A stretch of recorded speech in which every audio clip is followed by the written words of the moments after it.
Welcome, man. Welcome. Welcome to the podcast, man. Some real grown men coming together, loving on each other, talking about things we want to get out there and share with our families in our community. A lot of these conversations is tough. We exposing ourselves and you know having difficult conversations, and that's kind of what we're going to go about today.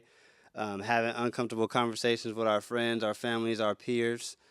Um, an example, if my breath stink, how do you tell me my breath stink? You know what I mean? I don't know if you pull me to the side or you make a joke about it and be sarcastic, but I feel like the reason it's important to have uncomfortable conversations because you don't want to be around people or in a situation that you're not really feeling right in and allowing it to eat you up. So I kind of wanted to go there today and see what we could spin off. What y'all got for me? I mean, when I think of uncomfortable conversations, I don't know if I think about my friends as much as I think about the relationship. You know, you sit there, your partners want to go out and do something this weekend, and you know you've been moving around real good doing the honeydews at home, right? And you're doing everything right, and you go like, man, it's Thursday and we going out Saturday, and oh, I gotta, how do I break this without going into that fight? Like, so I think it's those conversations. How do you grab a relationship into a place where it feels comfortable? You know what I'm saying? And I think all of us end up with that. Either we do too much or we do too little, and we never do it just right. So Hmm. I think Right. I got to jump on that real quick. You made me think about something where you said that, like, I got to look at the individual and, like, damn, if I feel like this person respects me, is like the gauge on if I'm even going to open up this door to have this talk, you know what I mean? Or if I fear this person or whatever, if I feel inferior. So a lot of that plays into the part. And I especially could see that with the youth where it's like, oh, this is the guy that's running the area right now. Like, I got to show him I'm tough or whatever, or you know what I mean, instead of actually having a real conversation that they would really want to have. And I say that a lot. Like a talk in front of a bunch of people is going to be completely different than a one on one. You know what I mean? So that's great. You made me think about that. so. But that I think that's an even bigger conversation when we talk about the tough conversation, because the you and me conversation, we can kind of the energy we can kind of control. When it's this room, the energy is different. So now that tough conversation is different. Like, DJ, man, I really need you to bring it down. It's kind of crazy what's going on around here and people talking. Now, if I'm doing that in front of 10 of us, you might be feeling some type of way. Like, dude, you could have pulled me to the side, Yeah, you for know? sure. And then when I pull you to the side, everybody else is like, now they got this sidebar going on, and we all been talking about this conversation. That's a heavy conversation because we can even take that into a family. Me and my wife is tripping behind some mess, and the kids and my cousin and everybody else who's in the household is also kind of bothered because they still dealing with the same madness, and we're not fixing it. You know what I'm trying to say? So you still end up brushing it over here, but keeping it kind of rough over there. Right. A lot comes from like who's been raising you. You know what I mean? And if they're gonna just sweep everything under the rug, that really rubs off on you. Oh, all right, my parents did it. Let me just sweep it under the rug just like they did. And when you get to that boiling point, you don't know how to react. You don't know how to deal with this certain situation, and you do something stupid and end up in jail. I'm let you go for a sec because it makes me think of a meme somebody posted. And I thought it was a hella good meme. It says, "You think that disrespect your kids doing at 3 is funny until they 18 and somebody Mm. want to get upside their head." And I just thought about that because there's a lot of stuff that kids do. Oh, they let kids be kids. Well, it's all fun and games till somebody gets hurt, or it's all fun and games till somebody don't want you in their space no more. And so it's that, like you said, that sweeping under the rug is a real important thing to not do because that's what when we talk about conflict resolution. I'm just gonna let it go and keep it moving. That's dangerous because sooner or later it's gonna reach a climax. Sure.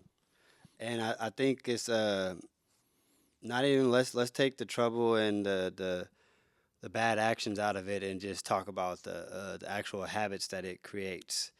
If mom's told me to throw out the trash and I didn't do it and she brushes it under the rug, eventually I'm just getting the habit of like being dirty. You know what I mean?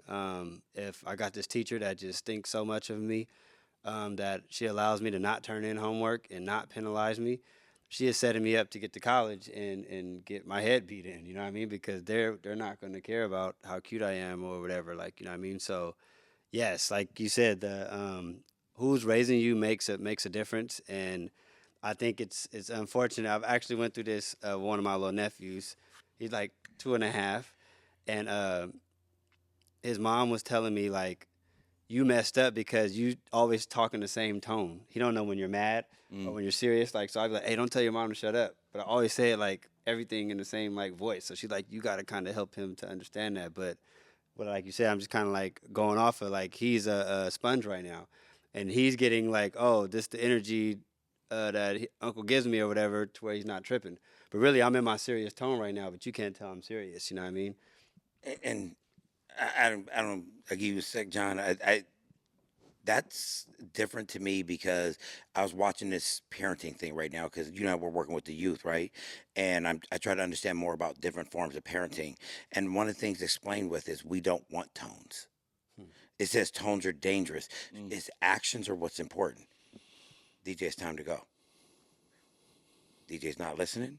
I grab DJ. I walk him out the room. DJ knows when I say it's time to go, it's time to go. If I come in and act out some type of way, they need those actions from other people or they don't take it serious. Mm. They need to take Mm. our words serious, period. And it's the reason that we struggle when we end up in other communities because they try to stay a certain way. They're taught to stay a certain way. And we are very animated. And I mean, I broke your little neck. I got in Yeah. trouble once saying that in front of a council. And it's you know how like they got the thing like, you know, they say safe words, but and the opposite effect is like, boy, don't you play with me.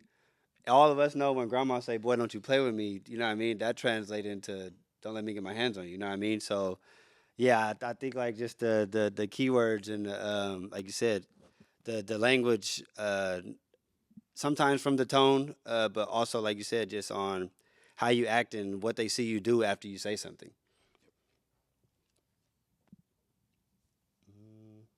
You ain't feeding in?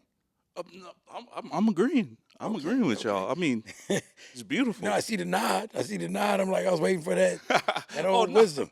I forgot my train of thought, but it's all good. I'm Okay. just gonna. So let me ask a question. How Yeah. would you feel if you were put in an uncomfortable situation? Like your reaction wise. Give us an example. Like you riding with your homies, right?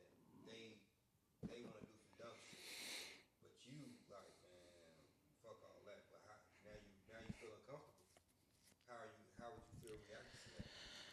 Man, that's a just. I'm pretty sure we all got a good answer for this one. I think that goes back to the thing, like you know, unfortunately, I might gauge this friendship as more important than my life.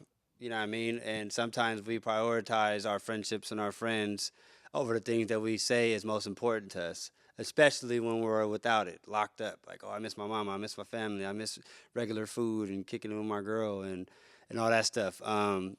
But like I said, if it's a certain individual, he been loyal to you, y'all been ride or die, y'all came up from the sandbox. It seems like we'll be quick to throw ourselves away. So I don't really know. I don't really know what I would do. I think it'd just have me looking at myself like, you know, what kind of friends am I around? What kind of people am I putting myself amongst to where I'm even in this position to begin with? You going, John? Go Okay. ahead. Okay. So, um, mine, I kind of feeding a little bit on what DJ said. It's definitely going to be the tone of the situation. You know, I'm chilling with him, and oh man, there goes that fool right there. And I'm sitting up in that car, like, you know, I don't know how much I really say. I just try to stay out of it so I don't get caught all the way up in the extra mix. But it's also, like I said, it depends on my mood. Once again, am I out drinking? Am I out kicking it today? And now my gauge on how I should conduct myself is now messed up because I've been drinking or I've been partying or I've been kicking it. Now, what does that do? Are And you close to the fuck it mentality? Are you yeah, close to yeah. that? Yes. Or I don't know if it's the kick it, it's the I got your back, period. mentality, because I'm just chilling today. I'm kicking it. I'm not tripping on nobody. But the minute your energy tone go up, mine may go with it. If you go move, I'm gonna move with it. I do that now, and I don't drink. So I'm that dude that can be sitting right there, and I can see John moving over there, and I see him moving fast, and I get up and I do this automatically. It's automatic, and then I run into that pile, and I run into pile offensive and defensive at the same time, which also alerts everybody else. But I do that because I've ran into pile and got stole on, right? So I come in there on the move. I want to shut it down, but I'm also at the point like, if you go, we going, right? And that's not a healthy thing. So I think it goes back to what we talk about, fearships and friendships. You know, if I got that friend that he's always into it, it's probably best we don't really go out unless, hey, we're going to the movies, we're going down to grab something to eat. I'm not going out to any place extra that I think drama comes. I want that friendship. Come on, Gene. I remember at my son's funeral, there was a shooting. And somebody said, come on, man, stay out of that. Dude, you've been doing way too much. Stay out of that. And so it made me not want to react because I was already at a sad time. I was already at an emotional time. And that kept me from moving that route. So, but that's, once again, that was having a friend to pull me to the side and say, come on now. Yeah. You know. Now, one thing, I'm like, man, my son, he like 2 or 3 times he done this. He will call me up. He's out with friends. He's like, hey, Pops, can you Uber me back home? I'm not really feeling it. And then he'll come back home. He said, man, Z and them is trying to rob a car. And I'm like, what? They're trying to rob a car? That's why you called me? I was like, yeah. And I'm so proud of him. Hey, certain situations, like, your kids are gonna go through it, right? And they're gonna have to make this decision. But with my son, I was just like, man, I love you, dude. Man, Thanks. big shout out to him for that. Big because shout out to parenting. Parenting. No, it's for sure parenting because you gave him the safe space to do Yes. so. Yes. He trusted that you would, even if you was mad, you were respected enough to make sure he was straight. Yes. You know what I mean? He knew that you loved him more than you would be mad at him. You know what I mean? So yes, definitely shout out to the parenting, man. And man, to all the parents, man, please allow that door to stay open because you don't know how hard that is to make that call.